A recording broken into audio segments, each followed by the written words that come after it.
தகர்ப்போமே, மாற்றுத்திறன் கொண்டுலகை மாற்றிடுவோமே, எத்துறையிலுமே கால் பதிப்போமே, யாருக்கும் சளைக்காது தினம் உதிப்போமே.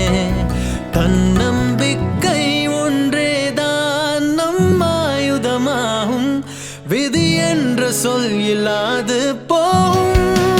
அமர் சேவா சங்கம் வழிகாட்டுதே.